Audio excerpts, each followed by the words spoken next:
할렐루야. 이 시간, 오후 시간 하나님의 은혜 가운데 우리가 정말 하나님을 알아가고 또 우리 가운데 하나님의 은혜가 넘치는 귀한 시간이 되시기를 축복합니다. 배부르십니까? 오늘도 맛있는 음식을 먹고 또 배부른 이 시간에 많이 졸리더라고요. 그래서 이 시간이 참 부담스러운 시간이지만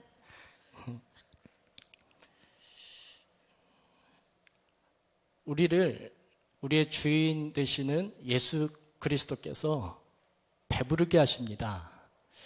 우리는 그분으로 말미암아 배부르죠.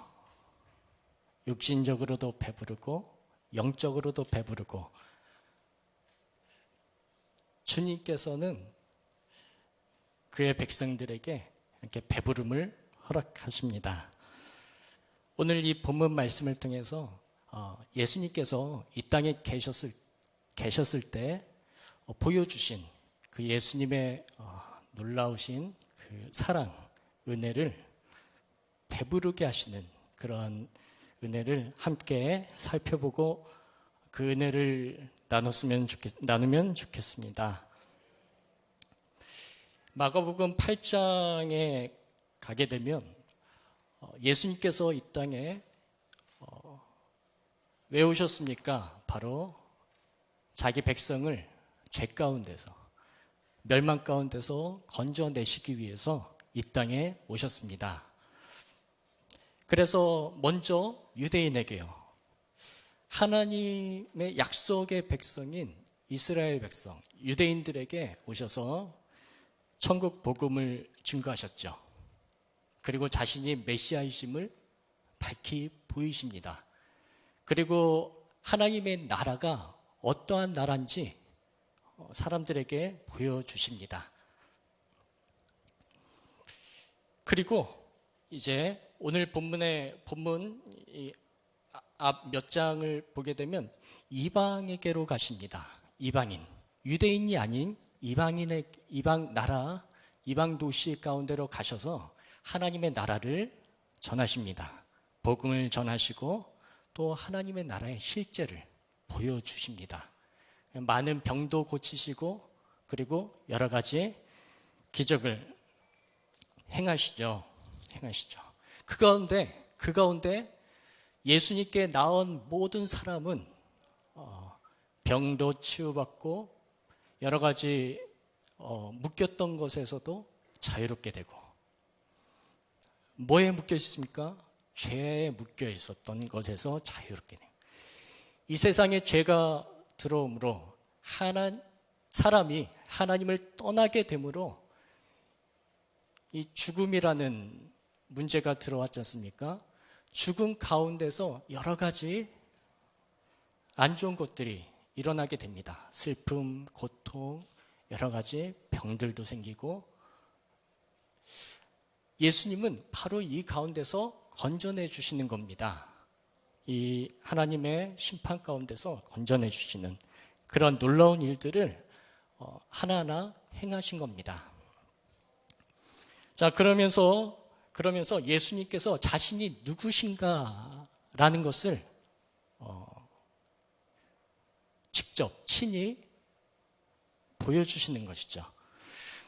1절에 보게 되면 8장 1절에 보게 되면 그 무렵은 바로 예수님께서 이방 나라, 이방 지역을 다니시면서 복음을 전파하시고 그렇게 치유 사역을 하셨을 때입니다. 그때 많은 믿는 자, 예수님을 믿고 돌아온 자들이 많이 있었죠. 그리고 예수님을 믿고 나왔을 때 예수님으로부터 이 어렵고 힘든 그 상황에서부터 벗어나는, 자유롭게 되는, 얽매였던 것에서부터 풀어지는 그런 놀라운 기적이 일어나게 된 것이죠. 예수님께 믿음으로 나아갔을 때 그러한 놀라운 역사가 일어나게 된 것입니다. 하나님의 나라가 임했다는 것이죠. 그 무렵에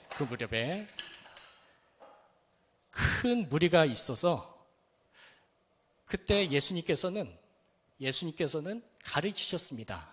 뭐에 대해서요? 하나님의 나라에 대해서 사람들에게 자세히 모인 예수님께 나온 무리들에게 자세하게 가르쳐 주십니다. 그래서 하나님의 나라에 대해서 한 3일 동안 계속해서 가르치십니다.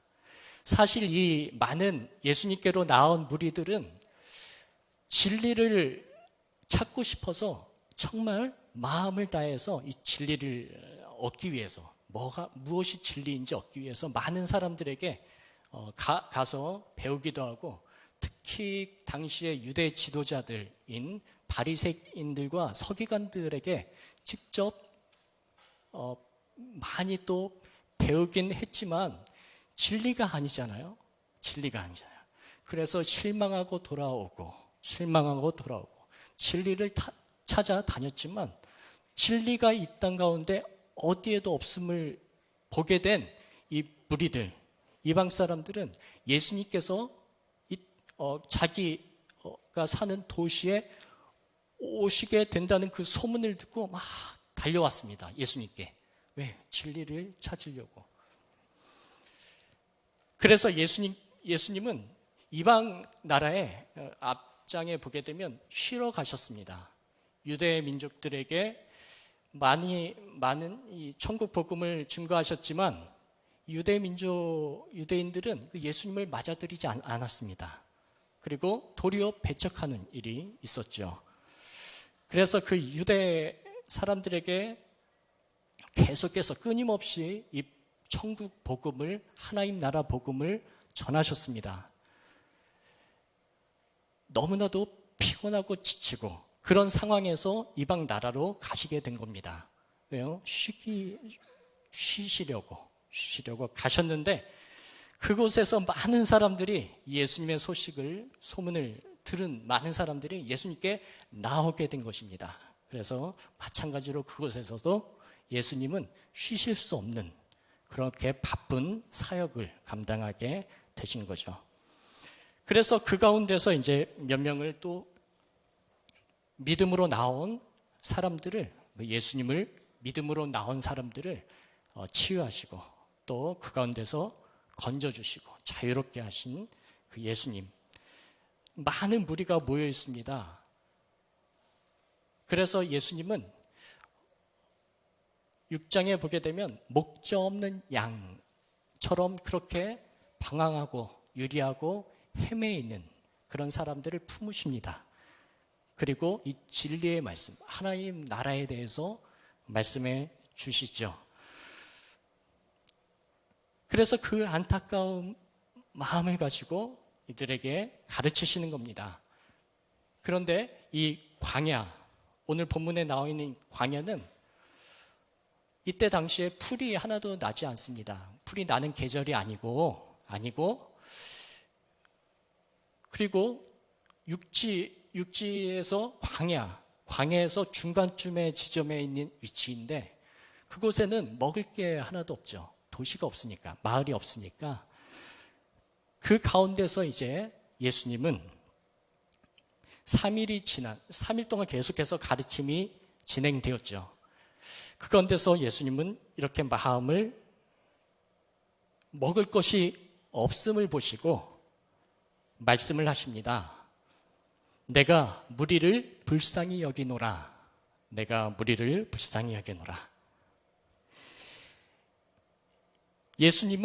예수님의 그 관심은 이 사람들에게 있습니다. 사람들을 불쌍히 여기셨기 때문에 그 사랑으로 말미암아 이 땅에 오신 것이죠. 왜요? 이 죄, 하나님을 떠나 살아가는 이 세상, 이 죄악의 비참한 상태, 그 하나님의 심판 가운데 있는 그 비참한 그 환경 가운데 처해 있던 사람들을 구원하시기 위해서 이처럼 긍휼하심과 인자하심과 사랑하심으로, 지극히 사랑하심으로 이 땅에 오신 분이 바로 예수님이십니다. 내가 그들을 이렇게 앞에 있는 무리들이 그렇게 굶고 있는 그들을 보니까 보면서 말씀하시는 게 내가 저들을 불쌍히 여기노라. 예수님은 이들을 잘 살피십니다. 이 말은 이제 대책을 예수님께서 마련하시겠다는 그런 말이죠. 보니까 나와 함께 있은지, 이들이 예수님과 함께 있으면서 예수님의 그 가르침을 들었습니다. 예수님은 함께 있는 자를 보십니다. 그리고 그들을 불쌍히 여기십니다. 이들이 보니까 사흘이 지났는데 먹을 것이 없어서 이들이 배고파하는 것을 예수님은 느끼셨습니다. 그래서 이렇게 굶다가 집에 가다가 기진하겠다, 쓰러지겠다라고 걱정하십니다. 예수님은 이렇게 자기에게 나온 많은 이들을 걱정하십니다. 불쌍히 여기시고 걱정하시고, 그 중에는 멀리서 온 사람들도 있느니라. 자기에게 나온 모든 사람들의 각 사람마다 그 환경을 다 아십니다. 이 사람이 멀리서 온지 가까이서 온지. 예수님은 하나하나, 제자들은 그것을 알았을까요? 제자들은 몰랐습니다. 그런데 예수님은 그 하나하나 상황과 사정과, 그리고 그 사람이 어떻게 이 자리까지 오게 되었는지 다 아십니다.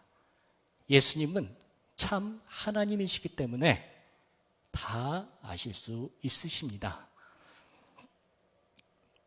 그렇게 세밀하게 사람들이 미처 관심 갖지 못한 그런 세밀한 부분까지도 예수님은 관심을 가지십니다. 그리고 걱정하시죠. 예수님은 책임감을 느끼십니다. 책임의식이 있으십니다. 그래서 자기에게 나온 모든 사람들을 책임지시고 돌보시고, 그리고 생각하십니다. 이 사람이 어떤지. 그래서 제자들을 불러서 예수님은 말씀하시는 겁니다. 내가 무리를 불쌍히 여기노라. 무리가 여기 있는데 먹을 것이 하나도 없느니라.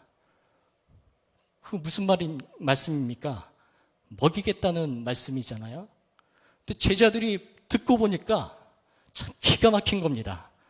이 황량한 광야에, 풀도 하나도 나지 않은 광야에서 어떻게 먹일 수 있는가 말입니다.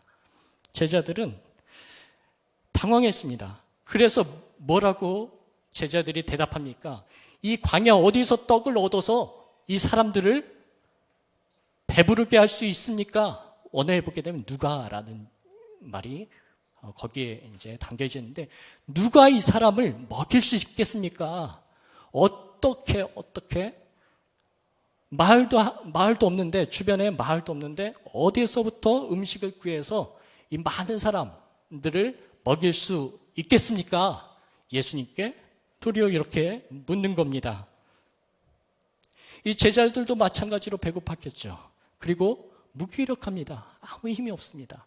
그리고 예수님께서 그렇게 먹이시겠다라고 그렇게 마음먹은 그런 말씀을 어떻게 합니까? 부정적으로 그건 불가능합니다 라고 불가능하다는 그런 부정적인 생각을 가집니다. 이 제자들은 어떤 제자들입니까? 이 이방 땅에서 먹이신 사건, 사병이어죠. 지금 이 사건이. 유대인 땅에서 유대인들을 먹이신 사건, 오병이어 사건. 그 가운데 제자들이 있었습니다. 거기에서도 아무것도 없었습니다. 그런데 어떤 한 아이로부터 전해져 온 떡 5개와 물고기 2마리로 예수님은 다 먹이셨습니다. 어떻게 먹이셨는지 직접 제자들이 예수님께로부터 그 음식을 공급받아서 사람들에게 나눠주었습니다. 그리고도 12바구니가 남게 된 이 놀라운 일들을, 놀라운 사건을 경험한 이 제자들이 예수님께서 이런 말씀을, 이런 뜻을 비치시면 예수님은 뭐든지 하실 수 있으십니다. 그리고 와서 그대로 예수님의 말씀을 듣는 것이 정상 아니겠습니까? 그런데 제자들은 못 믿어하는 겁니다. 지금까지 예수님과 함께 동행하면서 예수님께서 행하신 모든 기적들을 다 경험하고 많은 병자들을 치유하시는 것을 보고, 실제로 보기도 하고, 그리고 예수님께서 하시는 하나님 나라의 말씀을 다 들었습니다. 그렇게 들은 제자들, 누구보다도 그 예수님의 마음과 생각과 그런 말씀을 자세히 들은 이 제자들이 예수님께서 이런 뜻을 비치자 부정적으로 나옵니다.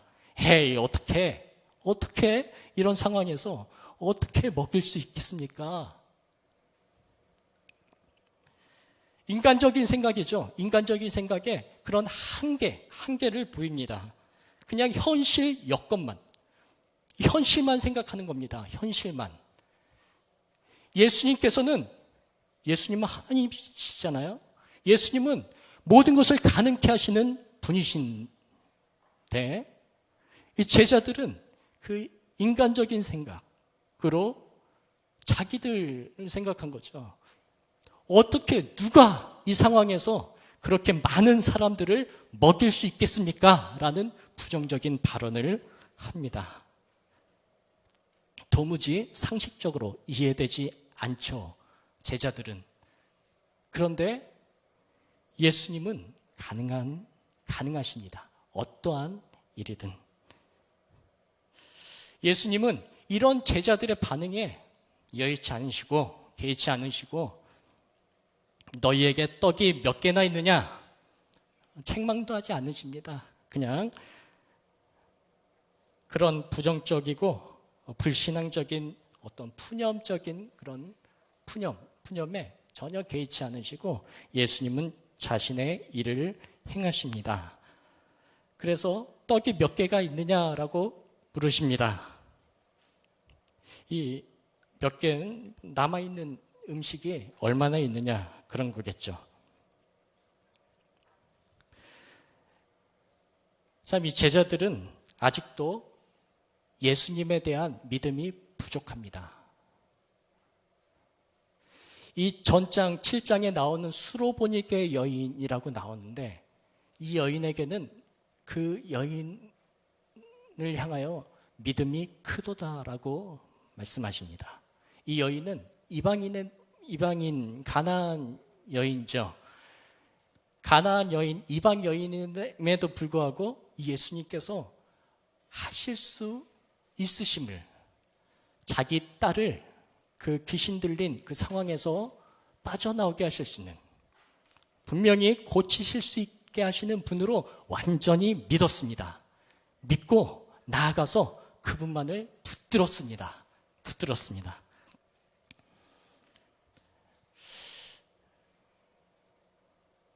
그런데 제자들은 아직도 믿음이 부족합니다. 적은 믿음을 가지고 있었죠. 제자들이 그 풍랑을 만난 그 배 안에서도 두려워하지 않습니까? 예수님께서 오셔서 그 풍랑을 잠잠케 하셨음에도 불구하고, 그런 경험을 가지고 있음에도 불구하고 아직도 예수님에 대해서 잘 몰랐던 것이죠.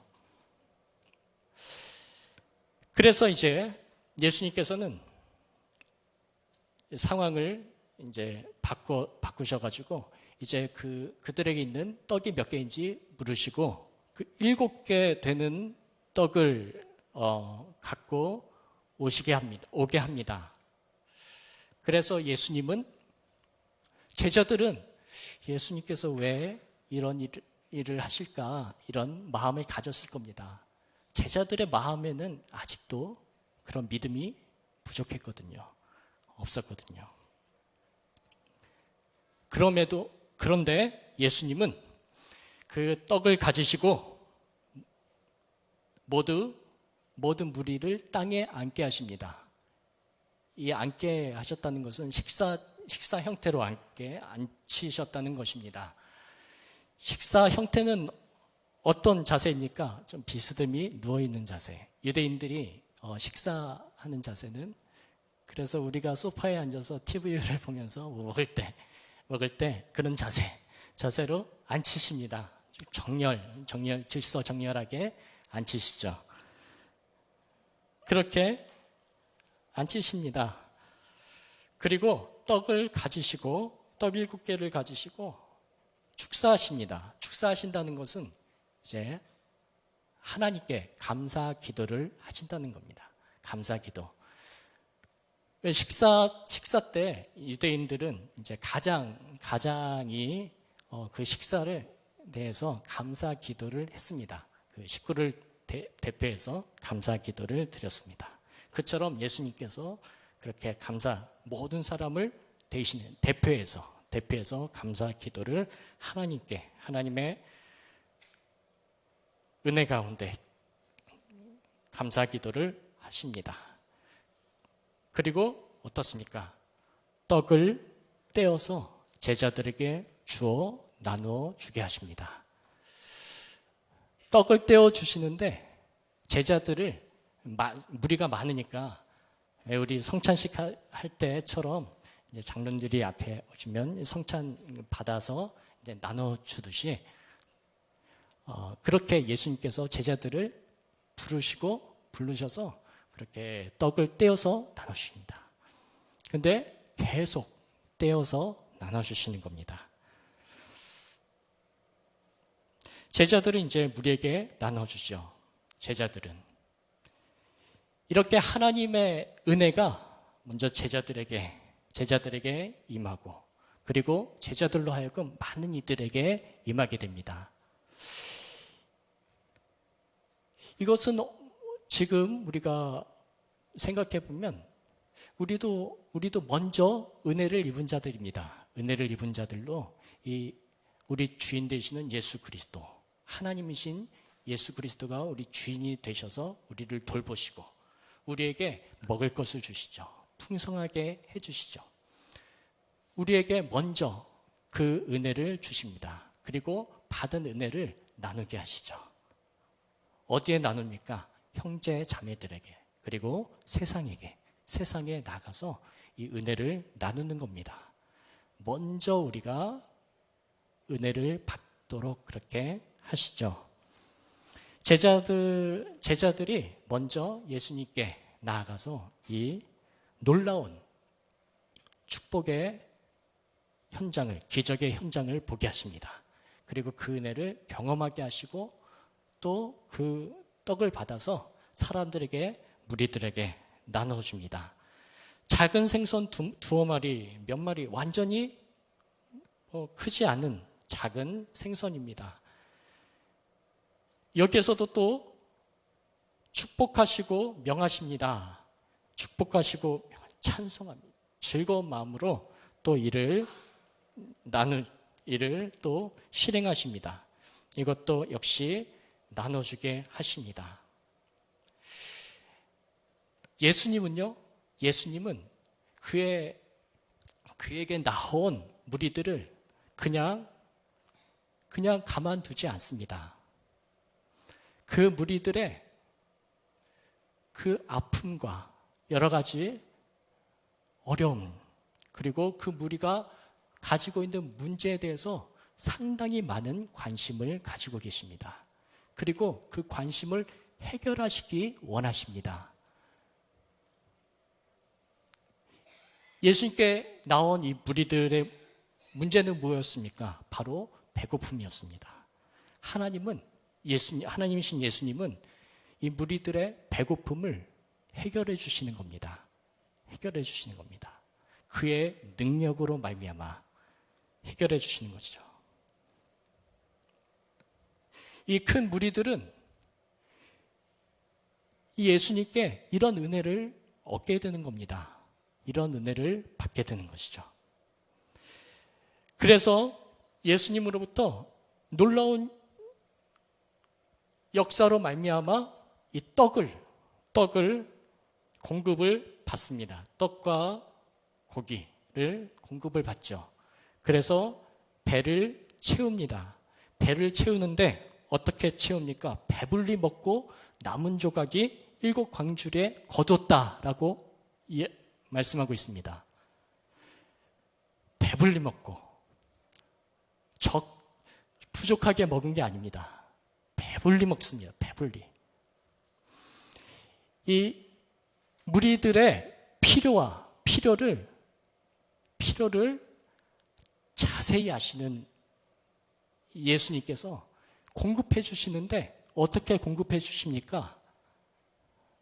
배불리 먹고 배고프게 찔끔 주시지 않고 배불리 먹게 하십니다. 배불리 먹게 하시고 어떻습니까? 남은 조각이 7 광주리에 담을 수 있도록 그렇게 철철 넘치게 허락하십니다.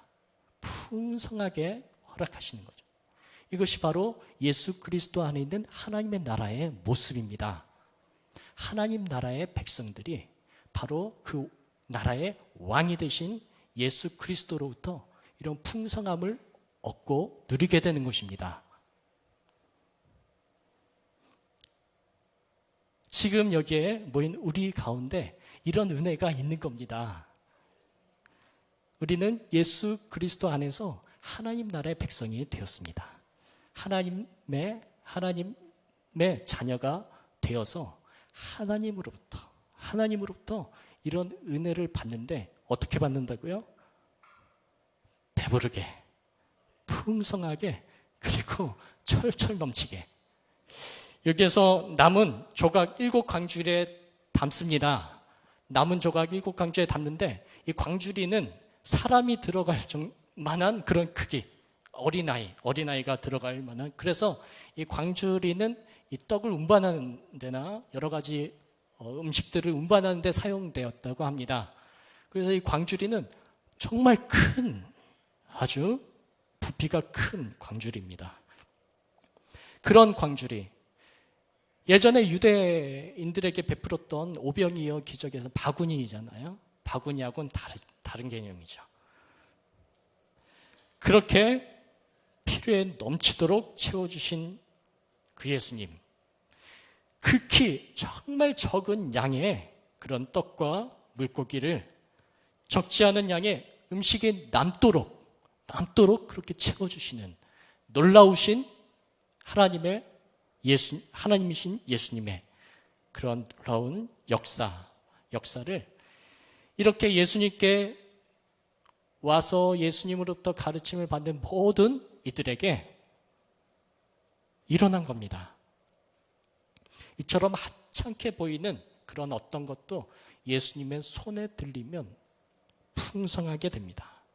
상상할 수 없을 정도의 그런 놀라운 결과들을 만들어 내시는 분이 바로 예수님이라는 사실을 우리가 잊지 마시기를 바랍니다. 그러면 우리의 필요를 다 아시는 그 주님, 나의 주님 되시는 예수님께서 지금 내가 필요한 것을 왜 채워주시 않으십니까? 라는 그런 의문이 들 수도 있잖아요. 왜 그렇게 필요한 것들을 다 채워주시면 좋겠는데 왜 이런 것들을 그냥 채워주시지 않고 부족한 상태로 그냥 두시는 그 예수님의 정말 뜻이 무엇인지 우리가 궁금해할 때도 우리가 살아가면서 여러 가지 삶을 살아가면서 느낄 때도 있습니다. 그런데 예수님은요, 오늘 본문에서 이런 기적을 베푸신 것처럼 예수님은 뭐든지 다 하실 수 있는 분이십니다. 그리고 자기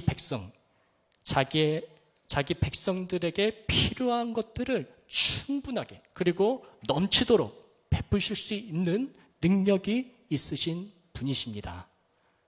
다 공급하실 수 있는 분이세요. 그런데 왜 지금 나에게 그런 공급이 없습니까? 없으십니까? 그게 바로 하나님의 은혜입니다. 하나님은 그것을 채우고 넘치도록 그렇게 풍성하게 주실 수 있는 분이심에도 불구하고 채워주시지 않으신다면 그것이 그에게 선한 것이 되기 때문에 그런 것입니다.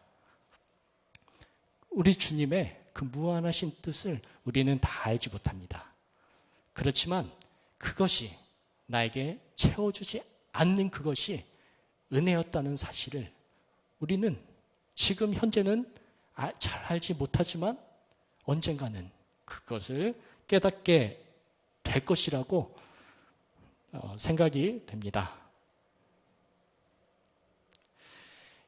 여기에서 이렇게 그 예수님으로부터 풍성함을 얻은 배불리 먹게 된 사람이 성인 남자만 4,000명이라고 나와 있습니다. 그러면 그의 가족까지 합하면 많은 숫자가 이 가운데 참여했겠죠. 여자, 아이들까지 하면 많은 사람들이 예수님의 그런 베푸심의 은혜 가운데 참여하게 됩니다. 우리 가운데도 이런 은혜가 있게 되기를 축복합니다. 나의 주인은 바로 풍성하게 채워주시는 예수 그리스도십니다. 걱정할 필요가 없죠. 염려할 필요가 없습니다. 나에게 어떤 문제가 생기십니까? 문제 바로 주님께 내어드립시오. 어떤 염려가 생기십니까? 걱정이 생깁니까? 다 주님께 내어드리시기 바랍니다. 주님은 주님의 계획이 있습니다. 주님의 내가 나를 향한 계획이 있는데 나는 그것을 못 봐요, 사실은. 왜요? 한계가 있기 때문에 그렇습니다. 우리는 하나님의 영원한 것을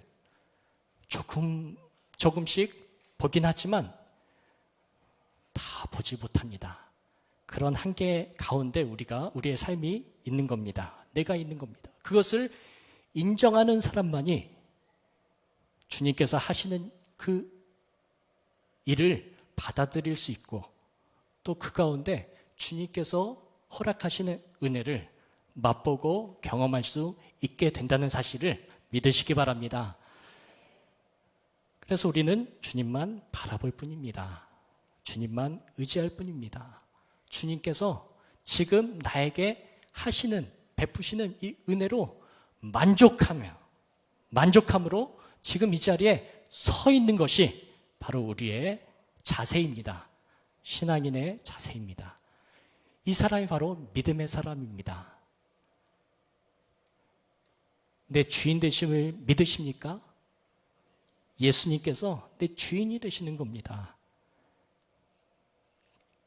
그 주님께서 나의 모든 것을 형편과 사정과 상황들을 다 아십니다.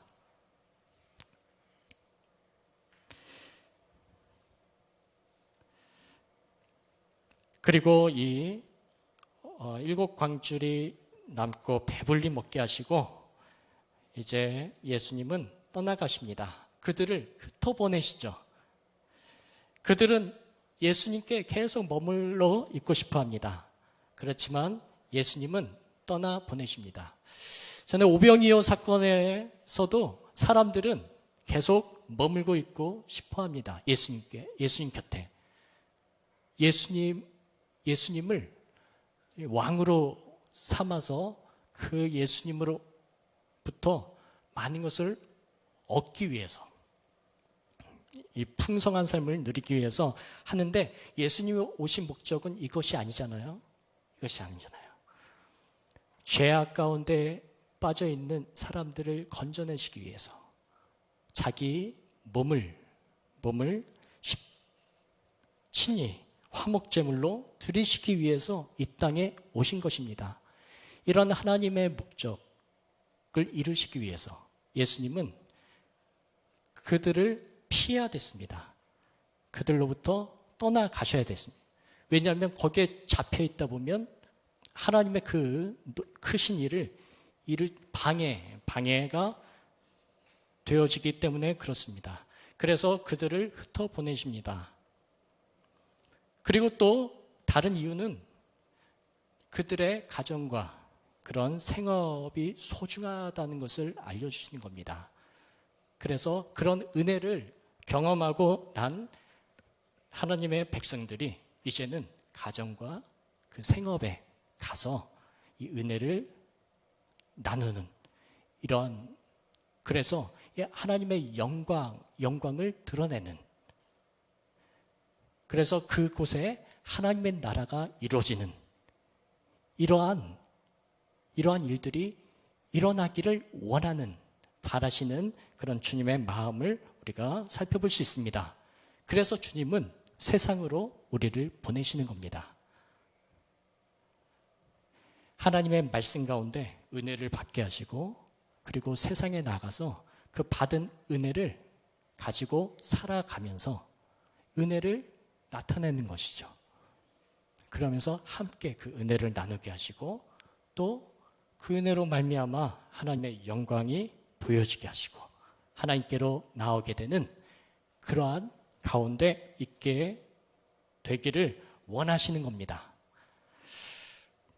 그래서 떠나보내십니다. 떠나보내시고 이제 예수님은 다시 유대 땅으로, 이방 땅에서 유대 땅으로 달마누다 지방이라고 하는데, 이 유대 땅입니다. 유대 땅, 막달라 지방이라고도 하고, 이 갈릴리 지방으로 다시 오시게 됩니다. 우리가 이렇게 쭉 말씀을 살펴보았습니다. 참으로 예수님은 이 모습을 우리에게 보여주시면서 예수님이 어떤 분이신가, 예수님께 나온 자들, 예수님을 믿고 그 안에서 하나님 나라의 풍성함을 얻게 된 것, 그 영원한 생명을 얻게 된 자들을 예수님은 주인이 되셔서 친히 그들을 돌보시는 겁니다. 그들을 다스리시면서 하나님의 뜻 가운데 있게 하시고, 또 그 뜻 가운데서 풍성함을 누리게 하시는 그런 놀라운 은혜가 오늘 이 말씀 가운데 분명하게 두드러지고 있지 않습니까? 바로 이 예수님이 나의 주인이 되십니다. 주인 되시는 예수 그리스도를 우리는 따라갈 뿐입니다. 그분께서 우리를 책임져 주십니다. 그렇기 때문에 걱정할 이유가 없죠. 내가 무엇을 하든지, 그리고 내게 어떠한 일이 다가왔든지, 왜 걱정하시고, 왜 주저앉아있고, 왜 머뭇거리고 계십니까? 나를 이끄시는 분은 내가 내 삶을 주관하고 이끌어가는 게 아니잖아요. 내가 사는 것이 아니잖아요. 내 안에 계신 그리스도께서 사시는 것이잖아요. 그리고 그 그리스도께서 주인이 되셔서 나를 친히 그분의 뜻 가운데로 선한 길로 인도하고 계시는데, 우리는 왜 머뭇거리고 있습니까? 그저 감사함으로 그 자리에 있는 겁니다. 이 일들을 맡는 겁니다.